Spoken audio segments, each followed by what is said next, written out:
In a fancy cake shop, a poor stall designer defends an old woman being publicly humiliated, never knowing she's the CEO's grandmother, and that single act of kindness will change her life. Sit back, grab some popcorn, and watch as truth, love, and power collide. The cake shop in Abuja was bright and shiny. Gold lights, glass counters, sweet smells. Everything looked rich. A crowd stood inside, choosing expensive cakes. In the middle of the line, an older woman, Grandma Lydia, tried to look around the people in front of her. She moved slowly, holding her small handbag with both hands. A sales lady, wearing red lipstick and a hard smile, looked Grandma Lydia up and down. "Old woman, if you cannot afford it, please step aside," she said loudly. "These cakes are not cheap. You've been standing there for a while now." Some people turned to stare. Someone from behind bumped Grandma Lydia in the shoulder as the line pushed forward. She lost her balance and almost fell. Before she hit the floor, a young woman rushed forward and held her. "I've got you, Ma," the young woman said softly. She guided Grandma Lydia to a chair by the wall. The sales lady clicked her tongue. "Next time, don't block the line. We have serious customers waiting. This is a luxury store, not your local shops." The young woman kept her voice calm. "Ma'am, please speak with respect. She is an elder." The room grew quiet for a moment. The sales lady looked annoyed but said nothing. A few people looked down, ashamed. The young woman opened her small purse and took out a bottle of water. "Please drink a little, Ma," she said to Grandma Lydia. "Thank you, my dear," Grandma Lydia whispered, her hands still shaking. "God bless you." "It's okay," the young woman said. "Take your time." They sat for a short while. When Grandma Lydia felt steady again, the young woman helped her stand. "Let's step outside for fresh air," the young woman said, still gentle. They walked out together into the warm Abuja afternoon. Cars moved slowly on the road. The sun rested on the shop windows. The noise of the city felt softer than the cold voices inside. Grandma Lydia smiled with relief. She looked closely at the young woman's face, kind eyes, tired but bright. "My dear, what is your name?" Grandma Lydia asked. "My name is Alicia Wilson," she said with a small smile. "Alicia. I am Grandma Lydia," the older woman said proudly. "Thank you for helping me. Not everyone will do what you did in there." Alicia shook her head. "Respect is free, Ma. People should not be shamed because they have less money." Grandma Lydia's eyes softened. "You spoke well, my child. May I have your number? Add me on WhatsApp, please." Alicia brought out her small phone. They exchanged numbers and saved each other's names. Grandma Lydia kept smiling at Alicia's simple manners. Alicia checked the time and looked at the road. "Ma, do you have transport fare?" "I'm fine," Grandma Lydia said, but her eyes looked uncertain. Alicia quietly brought out some Naira notes and pressed them into Grandma Lydia's hand. "Please take it. Go home and rest. The sun is strong today." "My child." "Please," Alicia said softly. "Let me do this. You reminded me of my own grandmother." Tears gathered in Grandma Lydia's eyes. She nodded and held the money close. "Thank you. God will not forget you." Alicia gave a small, warm smile. She walked to a small bike parked by the curb, old, clean, and carefully kept. She wore her helmet and strapped her little bag across her chest. "Be safe, Ma," she said. "I'll message you later." "Go well, my daughter," Grandma Lydia replied. She watched as Alicia started the bike. The engine coughed, then settled. Alicia pulled into the road and joined the slow traffic, her back straight, her figure small but steady. Grandma Lydia stood there for a moment, still holding the transport money. She thought about Alicia's calm voice in the shop, her gentle hands, her simple kindness. Her heart felt light. Just then, a black luxury car rolled to a smooth stop in front of the cake shop. The back door opened, and a handsome young man stepped out, tall, clean-cut, confident, but quiet. He looked around urgently and then saw her. "Grandma," he called, hurrying toward her. Grandma Lydia turned, surprised. The wind from the passing cars tugged at her scarf. She looked from the rich car to the young man's worried face, and then, for a brief second, back to the road where Alicia's small bike had disappeared. "Grandma, why did you go out on your own?" the young man asked. His voice was low but worried. He took Grandma Lydia's hand and checked her slowly like he was afraid to miss a bruise. "I am fine, Henry. No need to make a big deal out of this, Grandma Lydia said, smiling. A kind girl helped me.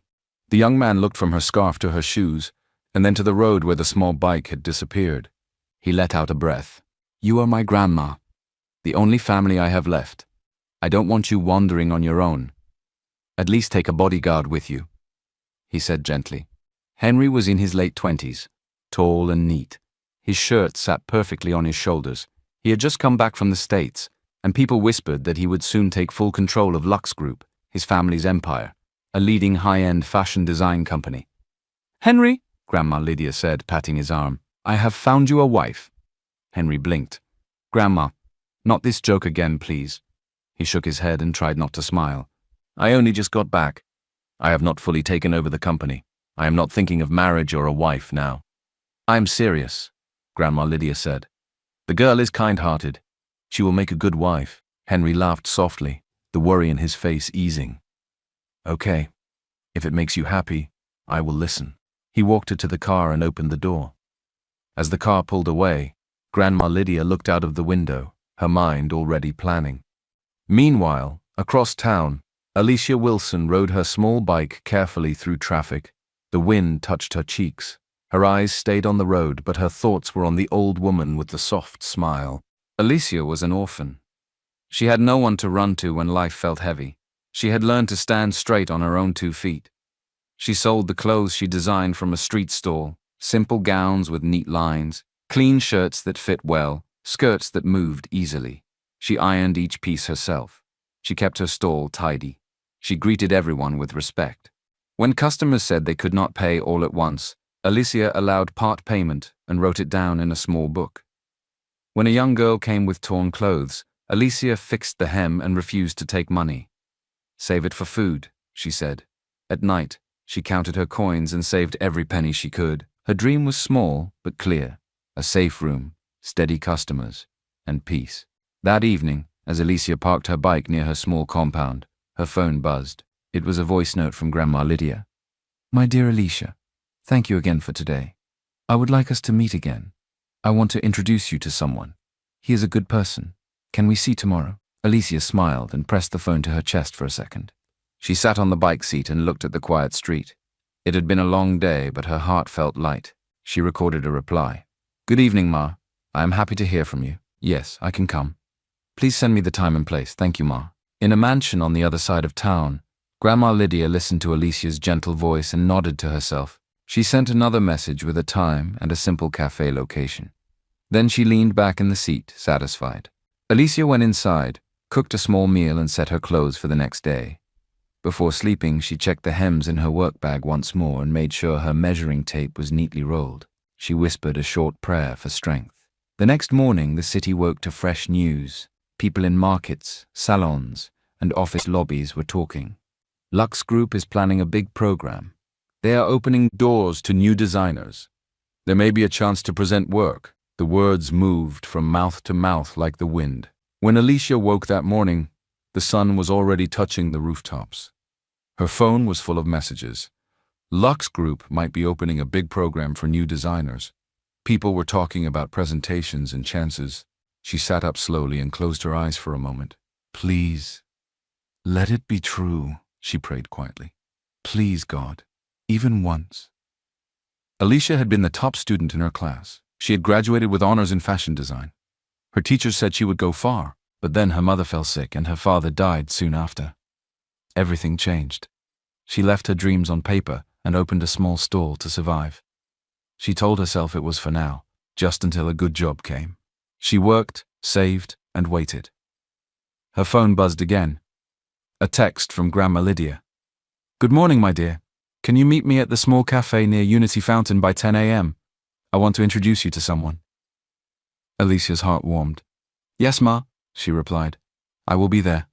She dressed simply and neatly. Then she locked her door, climbed onto her small bike, and rode into the morning light. The cafe was quiet and bright. Grandma Lydia sat at a corner table, smiling. A young man stood when Alicia walked in. He was the same man from yesterday, the one with the luxury car. He looked even neater in the daylight. Alicia, my dear, Grandma Lydia said, reaching for her hand. You came. Yes, Ma, Alicia smiled. "Good morning." The young man stepped forward. "Good morning," he said kindly. "I'm Henry Benson." "Alicia Wilson," she answered. They all sat. The waiter brought water. For a short while they spoke about yesterday at the cake shop. Then Grandma Lydia clasped her hands together and spoke plainly.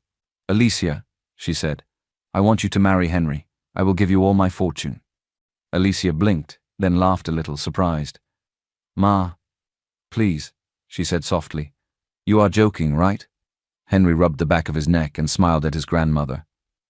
"Grandma likes to imagine things," he told Alicia, almost shyly. "I don't have much to offer. I don't even have a regular job. I do anything I can find, just to make ends meet." Alicia looked at him and shook her head. "That is not a problem," she said. "Work is work. Respect is respect." Grandma Lydia's eyes shone. "You see why I said she is kind? Alicia, I am not joking, but I will not rush you. Get to know each other, please. Talk, walk, share a meal. See if your hearts agree." Alicia nodded, still smiling. "Yes, Ma, we can talk." Henry looked at Alicia, surprised by how calm she was. "I'd like that," he said. "We can start with coffee and a walk today, if you are free." "I am free," Alicia said. They ordered simple things, tea, a meat pie, and a soft roll. They spoke about small matters first: traffic, the weather, her stall, his time life as a small hustler, doing petty jobs. Henry listened closely when she talked about sewing for customers who paid in small parts. When they finished, they stood outside the cafe. The air was warm and clean. Henry looked at Alicia again. No show, no pretense, just simple grace. He wondered, what kind of person touches Grandma like this after one meeting? He felt something steady wake up in his chest. He was drawn to her simplicity. Outside the cafe, Henry and Alicia exchanged numbers. "Don't take what Grandma said too seriously," Henry said with a small smile. "But I don't mind being your friend." Alicia laughed softly. "Of course. I know she was only teasing. I'd like to be friends too." They said goodbye. Grandma Lydia waved from the doorway, pleased. Henry helped her into the car, and Alicia climbed onto her small bike. On the ride home, Alicia's phone buzzed with a pop-up notification. She pulled over by the shade of a tree and checked it. Lux Group has bought Galactic Design. She read the rest with wide eyes. There will be a big recruitment presentation day. Designers are invited to showcase their work. We will hire based on talent.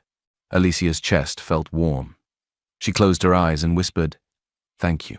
This had been her lifelong dream. To work at Lux Group, to create real pieces for real clients, to grow. She put her phone back in her bag and rode home, her mind already making lists. Thread colors, zippers, labels, the cleanest samples, the neatest sketches. At Lux Group headquarters, the office buzzed. Lifts opened and closed. Heels clicked. People whispered in corners and around desks. They talked about the buyout of Galactic Design. They talked about the new program for designers. And mostly, they talked about the mysterious new CEO. "Have you seen Mr. Benson?" one staff member asked. "No," another said. "Since he came back from the States, he's been working from home. Only the director has met him in person." "I heard he's very handsome," someone said, grinning. "And very rich," another added, rolling her eyes. "As if that matters anyway. If he shows up for the recruitment day, the lobby will explode." They laughed, but their eyes kept shining. Some were scared, some were excited. Everyone wanted to make a good impression. Back in her small room, Alicia laid her best designs on the bed. She chose 3 pieces to start. A clean-fitted gown that moved easily, a soft shirt with perfect seams, a skirt that sat well on different body shapes. She cleaned every loose thread. She ironed each piece carefully. She wiped her tape measure and rolled it tight. She placed her sketches in a clear folder, one behind the other, in order. She added small notes in simple English to show her process. Her hands shook a little. She was excited and afraid at the same time. Her phone buzzed. It was a simple message from Henry. "Got home safe? It was nice meeting you." She typed back, "Yes, thank you, and thank you for the tea." He replied with a smile emoji. That was all.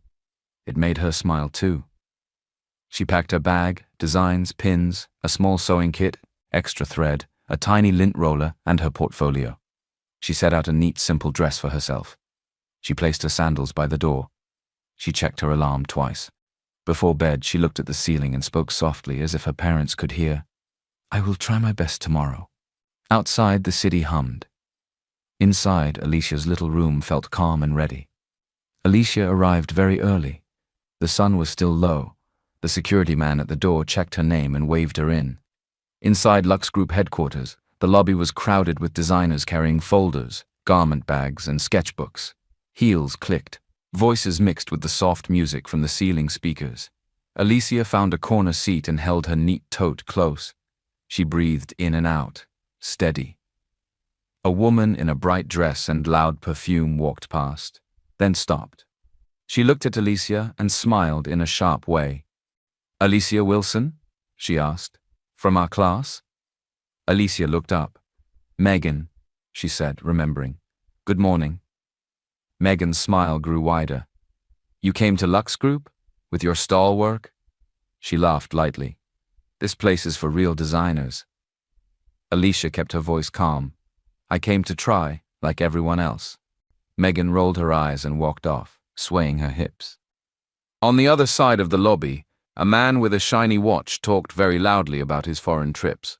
Barry. He laughed at anyone who looked simple, pointing at shoes and bags.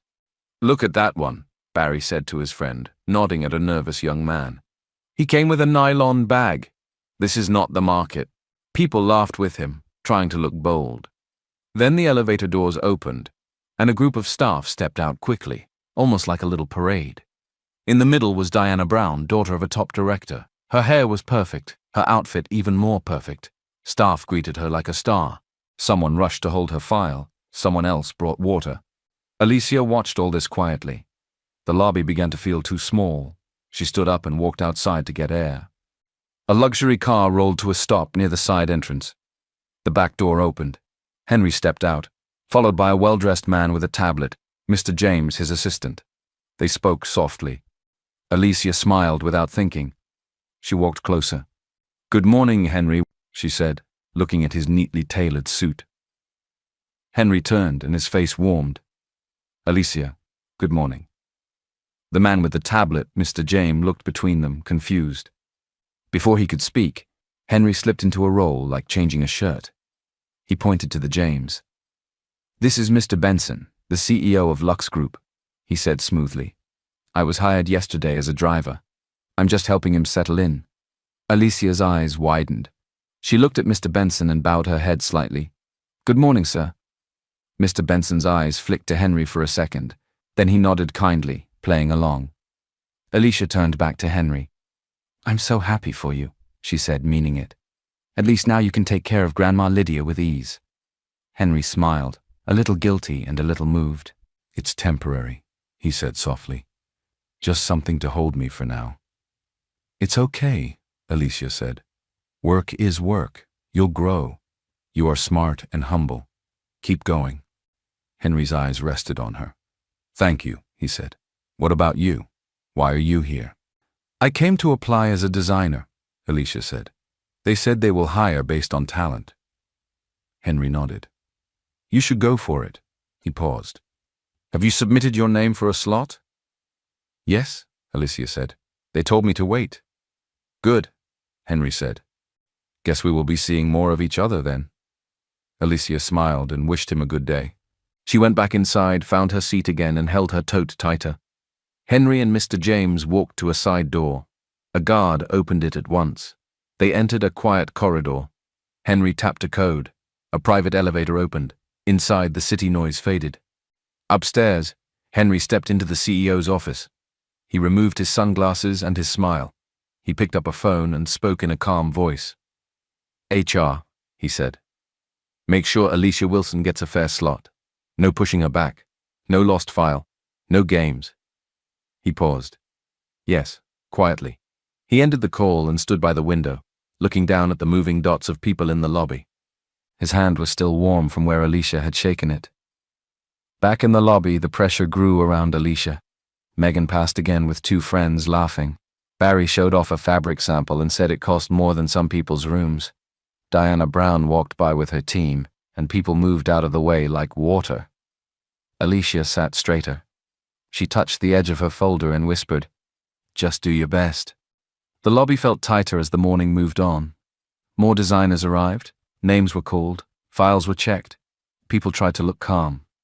At the cafe stand inside the building, Barry bought fancy drinks for a small crowd. Iced coffee, smoothies, anything with a gold straw. He held the receipt high like a flag. "Everybody drink," he shouted. "Today we create history."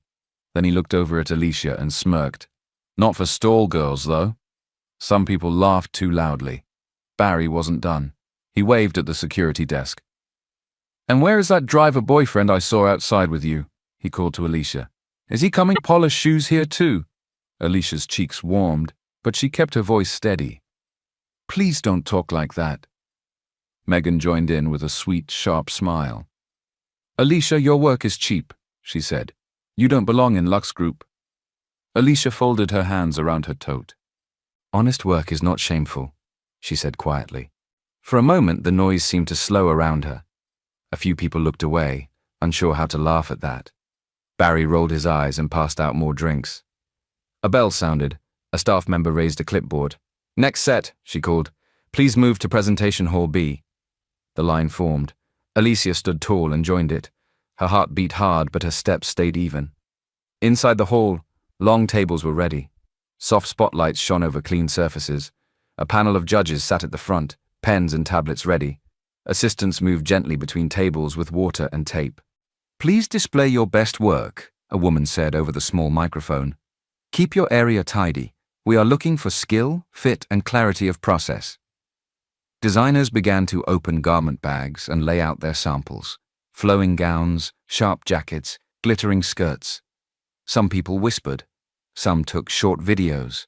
Others closed their eyes and breathed, like Alicia.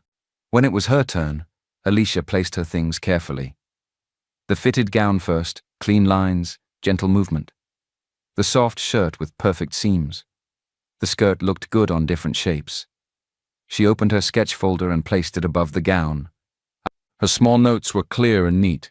She laid her tape measure to the side and stood back. A woman across from her leaned over and whispered, "This is good. Thank you," Alicia said, almost in a whisper too. The room felt different now, quieter, more serious. Judges moved closer to each table. Pens scratched. Questions were asked. Alicia answered simply, focusing on fabric, fit, and how real people move. Near the front, Diana Brown arrived with two assistants. They spread a white cloth. They placed a long, zipped bag on the table like a crown jewel. People turned to watch. Alicia looked up, curious but calm. She touched the edge of her own gown and kept her eyes on her work. Diana slowly unzipped the bag. Her assistants lifted a special gown out of it. Gasps rose around the room. Alicia's hand tightened on her folder without meaning to. A shock was about to happen. The staff member with the clipboard called the final names. "Selected designers, please wear your designs and come to the stage." Backstage was bright and busy.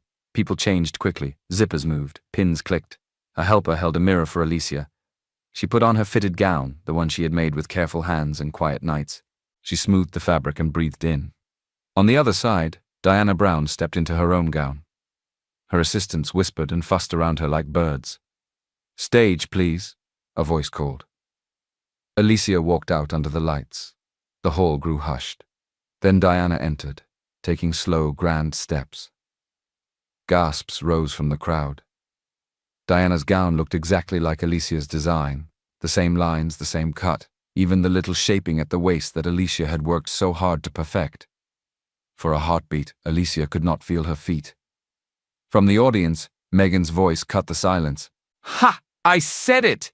Nothing good can come from that street vendor. She stole Miss Diana's design." Laughter scattered across the seats. "How can a stall girl claim this?" someone shouted. Alicia swallowed. She faced the panel, voice low but steady. "I made this. I have sketches, patterns, and an earlier sample from my stall. I worked on it for weeks. The timing is in my notes. This is my design." Diana's eyes were cool, but inside her chest her thoughts were hot and fast. "I paid for this design because I can't create like this. No one can know. No one must ever know," She turned to the panel with her most polished smile. "She is lying," Diana said, her voice smooth. "She stole my design." Alicia's fingers shook around the hem. "I posted my progress online," she said, turning to the judges. "I think someone stole it from there." "Listen to her," Barry laughed loudly. "She's reaching for the stars." Megan stood up as if to protect Diana. "How dare you challenge a director's daughter?" she snapped. "Know your place." The interviewer with the microphone walked forward, face hard. "Young lady," she said to Alicia, "plagiarism is a serious matter. If this is a stunt, we will blacklist you from the entire fashion industry." Alicia felt the words like stones. She looked at her gown, at her hands, at the panel that would not meet her eyes. The room blurred for a moment. "Please," she said softly. "I'm telling the truth." But no one answered her. A few people shook their heads. Others smirked. Megan folded her arms with a proud little smile. Barry whispered something that made the people beside him laugh again. Alicia stood very still on the stage, the lights hot on her skin. Her heart ached. "Why does no one believe me?" she thought. "Why is my word so small?" She lifted her chin. Not high, just enough to keep from breaking, and held the line of her gown like it could hold her up too. Back upstairs, Henry stood by the window. His phone buzzed. It was his assistant, Mr. James. "Sir," Mr. James said, a little breathless. "The lady you spoke to downstairs, she is being bullied. They're saying she stole a design." Henry's jaw tightened. He could almost see Alicia under the hot lights, standing alone. He started toward the door. Then he stopped. No one here knew he was the CEO. Alicia didn't know either. He turned back to Mr. James. "Come with me," Henry said quietly. "You will act as the CEO in the room. I'll stand back." Mr. James nodded. "Yes, sir." They entered Presentation Hall B. The room hushed. Staff rushed to make space. Mr. James walked with calm authority and took the front spot. Henry stood a little behind, hands folded like an ordinary aide. Mr. James spoke into the small microphone. "Good afternoon. I'm Benson. We'll do this clearly and fairly." He looked at both designers. "Tell us about your design, one by one." Diana Brown stepped forward first. She smiled brightly. "This gown," she said, "is about beauty and confidence. The lines are elegant." She waved her hand. "Everyone can see it." Mr. James waited. "Talk about your process," he said. "Your pattern, cut and fit. Why this fabric? Where are your sketches?" Diana's smile flickered. "My team handled those parts," she said. We chose the best. It's obvious." A murmur moved through the hall. "Thank you," Mr. James said evenly. He turned to Alicia. "Now you." Alicia stepped forward. Her voice shook at first, then steadied. "I started with a pencil sketch," she said, holding up her folder, "to solve a common problem. Some women want a fitted waist without tightness at the belly after eating." A few people chuckled softly, understanding. "I put the darts a little higher," Alicia continued. "I kept a 2 centimeters seam allowance to let out or take in. I shaped the waist with a gentle curve so the dress looks slim but still comfortable. I tested with a cotton sample, then changed the grain line here," she pointed, "so the fabric would fall straight. I chose this blend because it handles heat and still moves. My timestamps are here in my phone and here in print. I posted the progress online last week. I also have a customer who tried the early sample at my stall. The room was quiet. Even Barry stopped playing with his gold straw."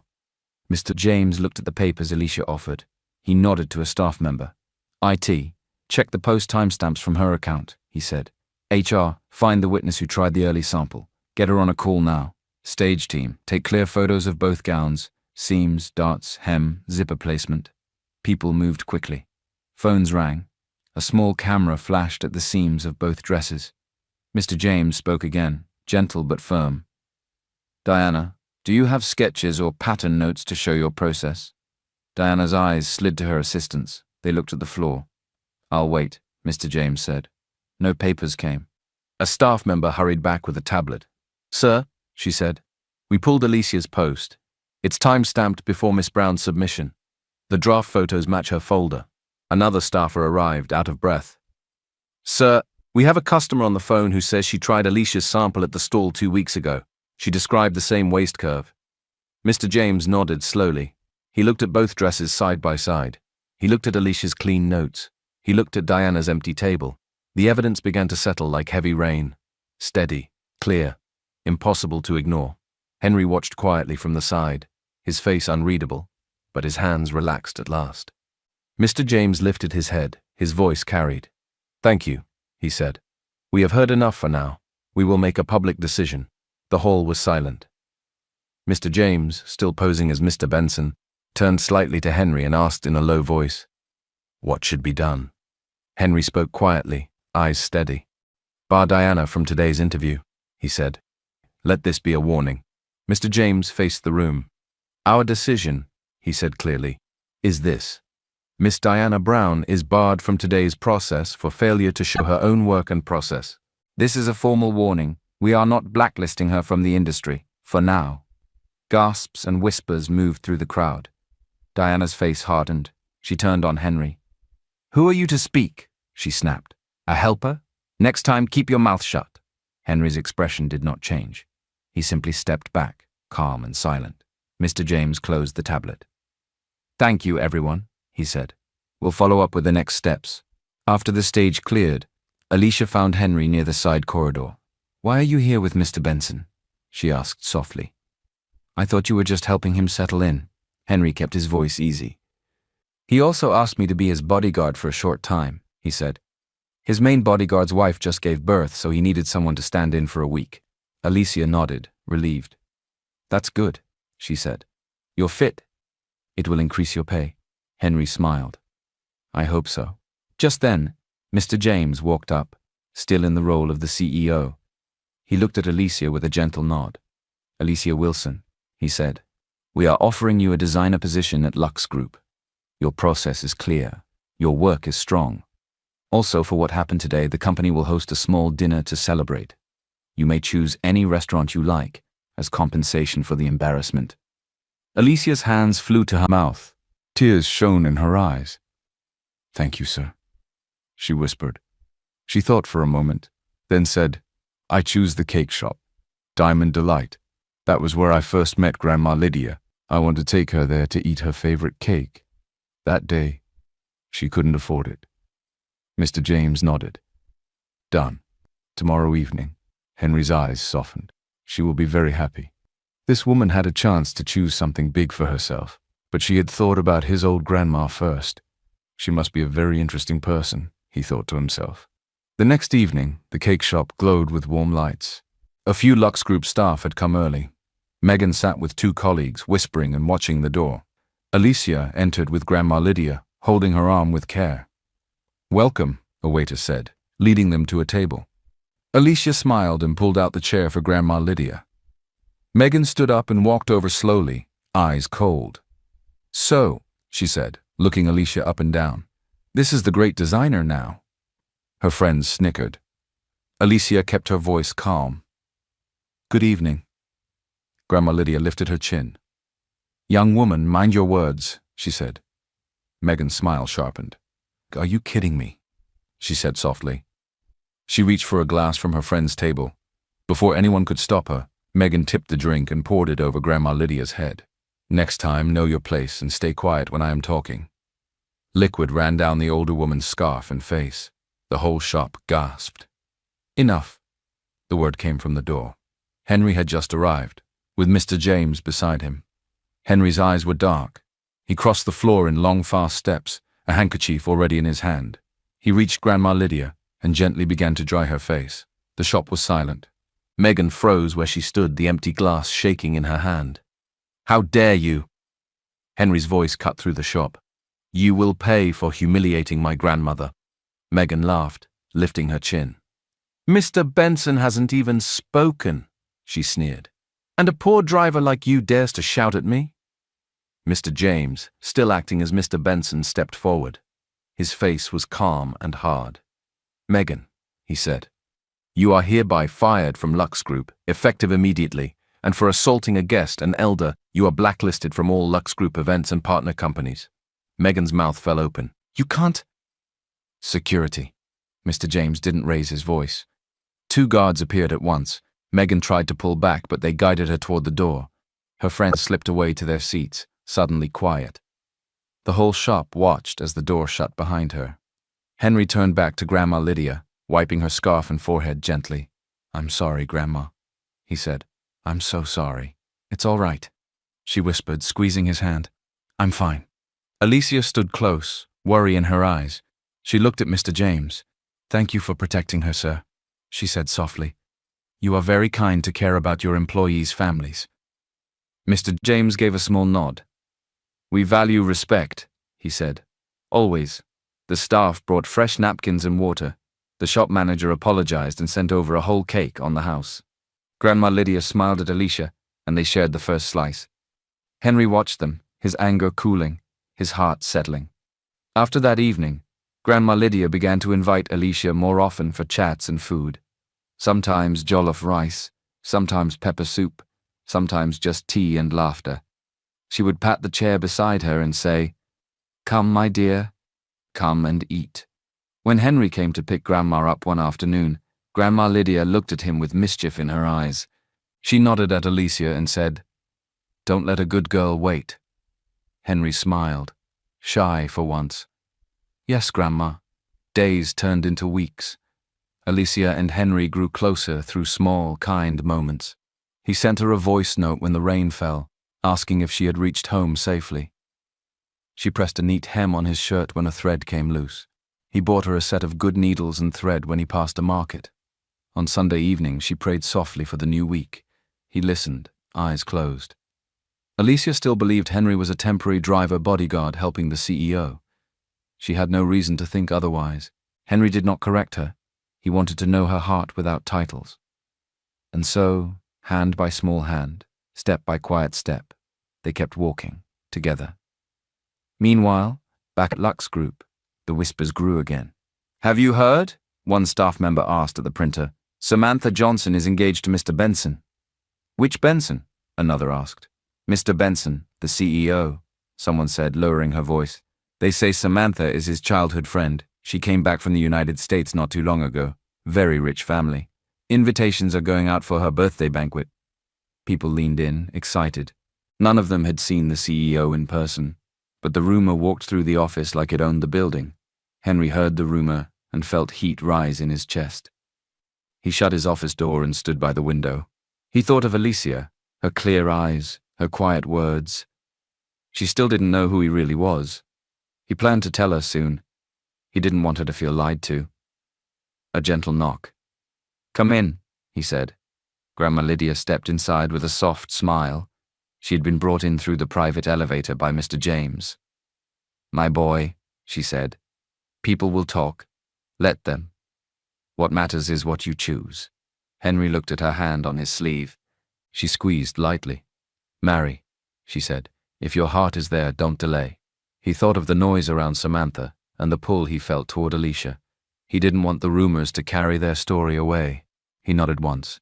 "Okay, Grandma," he said quietly. "Let's do it." When Grandma Lydia told Alicia, the older woman's joy lit up the room. "He agrees," she said, taking Alicia's hands. "You have a good heart." "I know it. Now I only pray you will say yes too." Alicia smiled, unsure. "Mama, you like to tease me." "I am serious," Grandma said. "Tell me the amount you want. I will give you anything." Alicia laughed softly and shook her head. "Mama, please," she said. "I don't want money. If we are doing this to make you happy, then let's keep it simple. A small registration in court. No noise." Grandma Lydia nodded, relieved. "Bless you, my child." They chose the next quiet morning. At the registry, the air smelled like old paper and ink. A clerk signed, a witness signed. Henry and Alicia signed. No photographers, no flowers. Just pens, a stamp, and two steady hands. "Congratulations," the clerk said, smiling. Outside, the sun was mild. Grandma Lydia had already left to rest. The compound was calm. A tree threw lazy shadows across the steps. Alicia held the small marriage slip and looked at Henry's face. "I know you were forced into this for Grandma," she said gently. "It doesn't have to mean anything. When you are ready, we can end it. I won't hold you."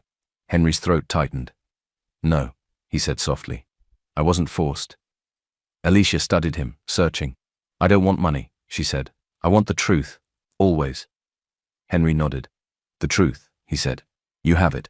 He still kept his other truth inside, that he was Mr. Benson, the man behind the doors upstairs. He wanted love for the man, not the title. They walked down the steps together, quiet and side by side. The paper was light in Alicia's hand, but the moment felt full and real. A few days after the court registration, Alicia went to the mall to buy thread and fabric. She was checking a price tag when a sharp voice came from behind her. "So this is where you hide," Megan said, folding her arms. Her face was tight with anger. "I may no longer work at Lux Group, but I have a rich man who takes care of me. What do you have?" Alicia turned, calm. "I don't care about those things," she said. Megan's smile curled. "You're just dating a bodyguard." Alicia lifted her chin. "We are already married," she said, steady. "And every profession deserves respect. Don't insult my husband. Only cheap people chase money." Color rose in Megan's face. She lifted her hand to slap Alicia, but a strong hand caught her wrist mid-air. Henry stood there, eyes cold. He held Megan's wrist just long enough to stop the slap, then let go. "Well, if it isn't the poor driver saving the day," Megan laughed, shaking her hand free. A man stepped up behind her, Megan's boyfriend. His eyes dropped to Henry's wristwatch. He frowned. "That's a limited edition," he said slowly, "worth about $5 million. Megan scoffed. "Please, it must be fake. A driver can't afford that even if he sold his entire generation."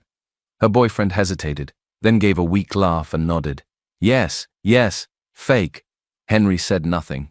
He simply moved to Alicia's side and guided her away with a quiet, protective hand at her back. Samantha's birthday banquet drew near. The city talked about it like it was a festival. Alicia felt a small knot in her stomach. She didn't like loud rooms or strange eyes. Henry heard a fresh rumor that Samantha's engagement with Mr. Benson will be announced publicly, and his jaw tightened again. Alicia still didn't know his real identity. He didn't want her to think he had lied intentionally. "Do the right thing soon, my boy," Grandma Lydia told him on the phone, half teasing, half firm. "Don't let noise steal a good thing. You need to bring your wife home soon." He thought about the rumors, and he thought about Alicia, her simple ways, her brave heart. "Okay, Grandma," he said. He meant it. The ballroom glittered on the night of the banquet. Glass, gold, soft music, and 100 soft voices. Socialites tested boundaries with smiles and whispers. Alicia arrived quietly, in a neat dress she made herself. Megan and a few others spotted her. "Look who came," Megan said loudly. "Still sewing market gowns, A few people laughed. Alicia's face stayed calm. She moved to a corner table and sipped water. She didn't answer the bait. Across the room, Samantha scanned the hall until she found Henry. He had arrived separately, keeping to the edges, letting Mr. James move like the center of the wheel. Samantha glided over and tried to draw Henry aside, speaking low, soft, and certain, like the engagement was already settled. Henry listened for a moment, then shook his head. "Samantha, no," he said privately, firm but respectful. "I don't feel that way. Please stop spreading rumors." Her smile froze for a second before she fixed it again. "You're confused," she murmured. "This makes sense for both our families. It doesn't make sense for my heart," Henry said. He stepped back, ending the talk. He kept his disguise in the wider room. No rose, no show, because he knew some people would strike at Alicia if he made himself a big target. He walked away and stood where he could see Alicia. She didn't see him. She sat straight, quiet and brave, holding her glass with both hands. The night glittered on. The room smiled and lied and sparkled. And under it all, a new tightness began to coil, a sign the wind was about to change. A few days after the birthday banquet, Alicia and Henry spent more time together. Short walks, quiet meals, simple talks on a bench at sunset. One evening, Henry invited her to a small, cozy restaurant. The lights were soft. The music was low. They sat in a corner by the window. Henry took a breath. "Alicia, at first I went along because Grandma Lydia liked you," he said honestly.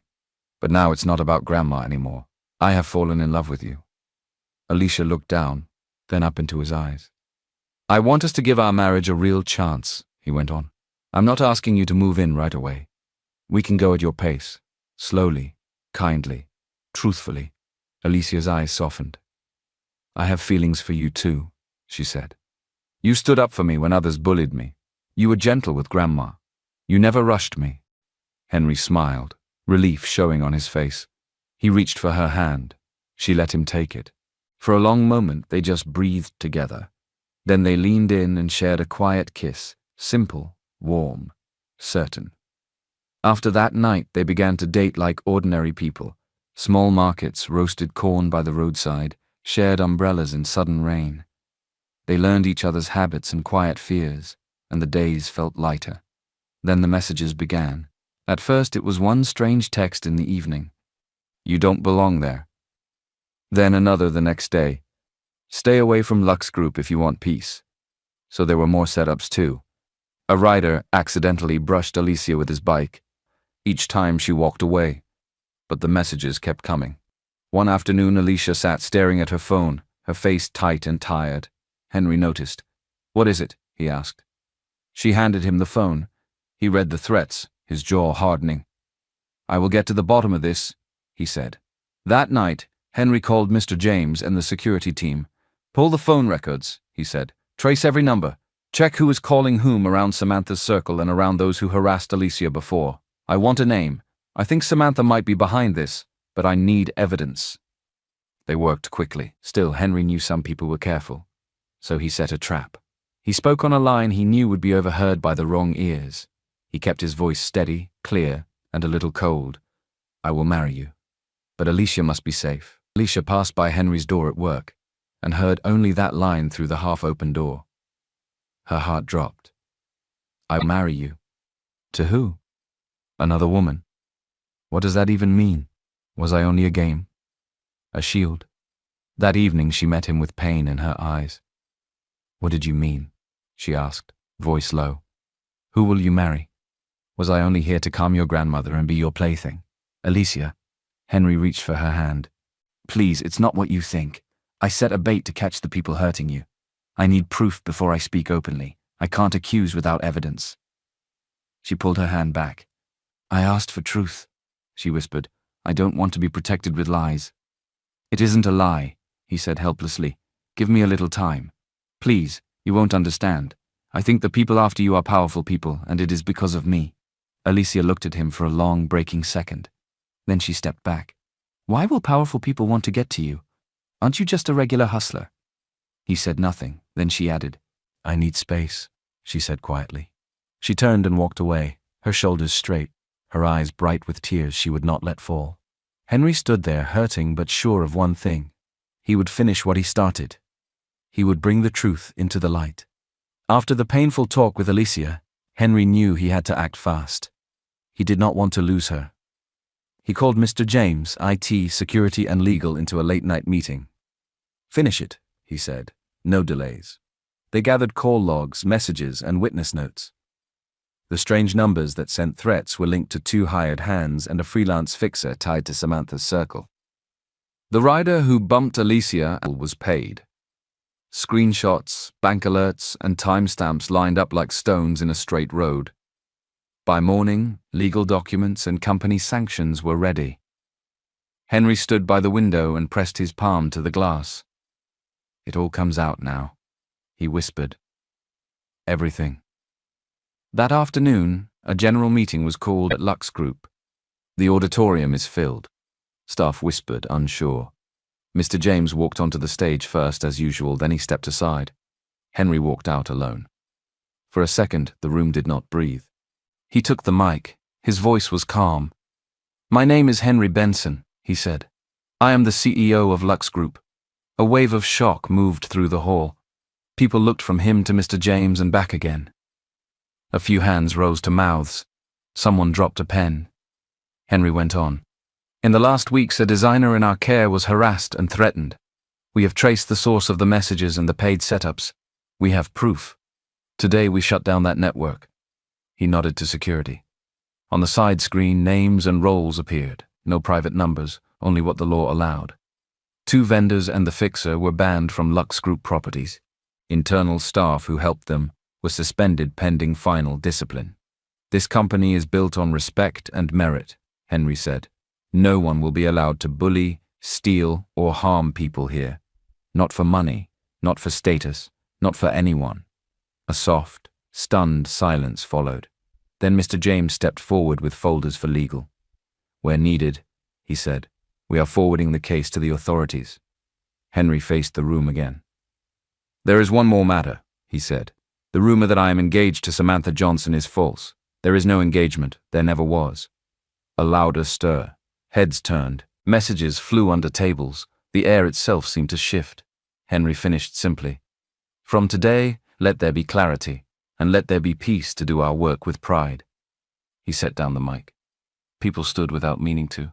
Some clapped slowly, then more, until the sound filled the hall. Back in his office, Henry looked at the quiet phone on his desk.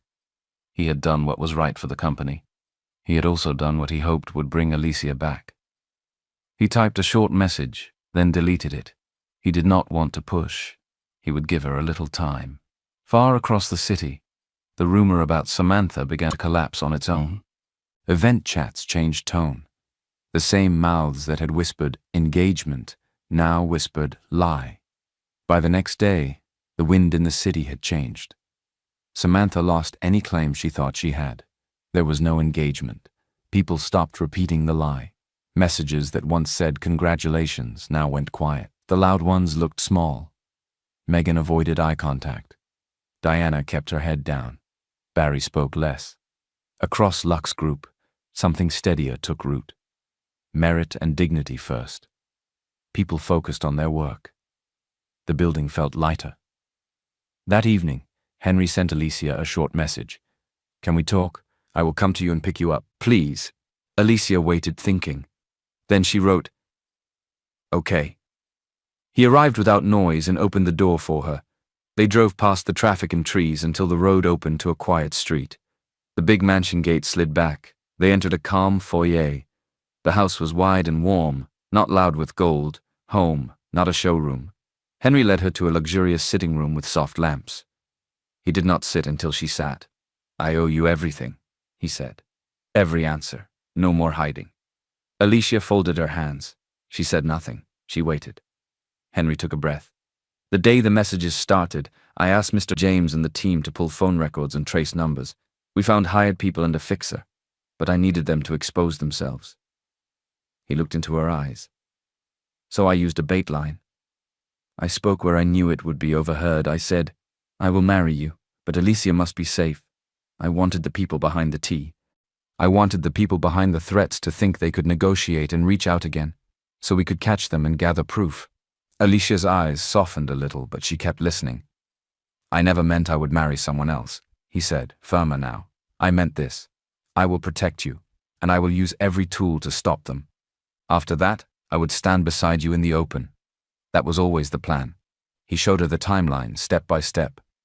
"I should have told you before," he said, voice low. "I was wrong to let you hear only half. I wanted to protect you, and I hurt you instead. I am sorry." Alicia blinked, and a tear slipped down. "I asked for the truth," she whispered. "You have it now," he said. "All of it. Henry Benson, Mr. Benson, is me. No more roles, no more masks. If you want to walk away, I will not stop you.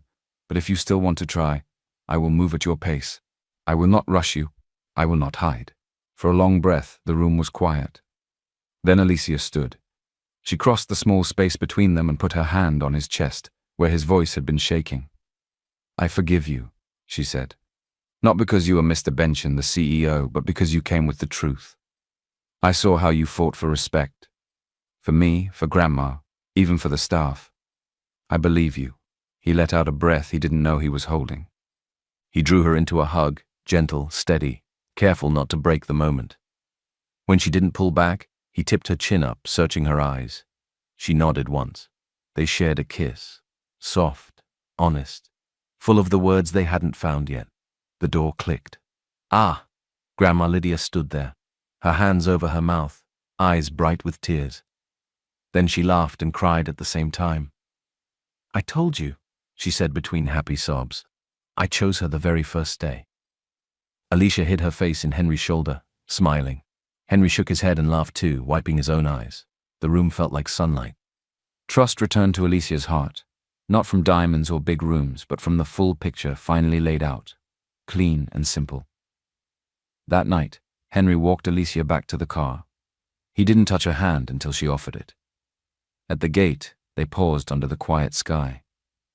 "From tomorrow," he said, "we step into the light. Together." Alicia nodded. Together.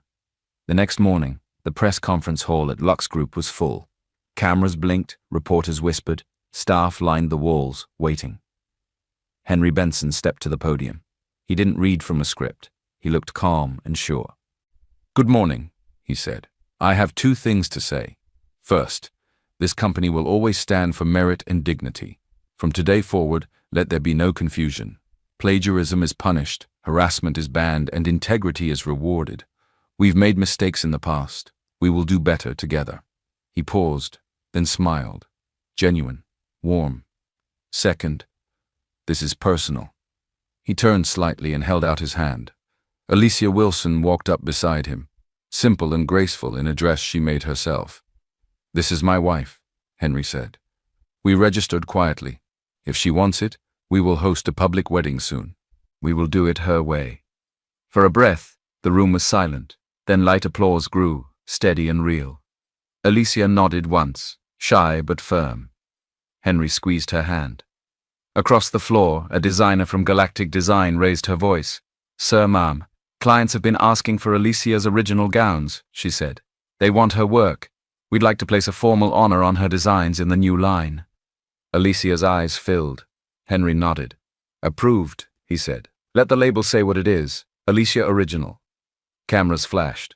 Reporters called out questions, but Henry lifted a hand and kept it short. "That's all for today. Thank you." Outside, as the car door closed, Grandma Lydia's face filled the phone screen on video call. "My children," she beamed. "Will you eat breakfast in this house today? Or will the city eat you first? And please, start planning my great-grandchildren so I can carry them before these knees retire." Alicia laughed till tears came. Henry pretended to groan. "Mama," he said, smiling. "Don't mama me," Grandma said, eyes dancing. "Come home. We must discuss the wedding." Back at the mansion, the sitting room felt like sunshine. Grandma Lydia didn't sit. She circled them with joy. "Listen," she said, soft but firm. "A small registry is good, but this girl, this good heart, deserves the world to see her. I want a big wedding. Music, food, family, friends. Let Abuja hear kindness has a crown." Henry glanced at Alicia. "What do you want?" Alicia held his eyes. "I want simple," she said. "But I also want her to be happy." Grandma patted her chest. "Ah, this child." She looked at Henry. "So?" Henry nodded. "Yes." Grandma clapped once and wiped her eyes. "Then we plan." They planned. They booked a garden venue with tall palms and soft lanterns. They called a live band that played old highlife and quiet love songs. They chose food that felt like home. Jollof, grilled fish, small chops, puff warm as a hug. Alicia designed her own gown, clean lines, gentle waist, fabric that moved like breath. She insisted the florist tip the servers first. "They carry the day on their feet," she said. On the evening of the wedding, the garden glowed. Friends and staff came, tailors, drivers, managers, receptionists, everyone dressed in their best. Megan stayed away. Diana kept to her work. Barry sent a stiff gift and no comment. The world had learned to mind its tone. Henry stood at the front, heart loud and steady. Music drifted, the lanterns swayed. Then Alicia stepped through the palms, light on her feet, her gown falling exactly as she'd drawn it in her sketchbook months before.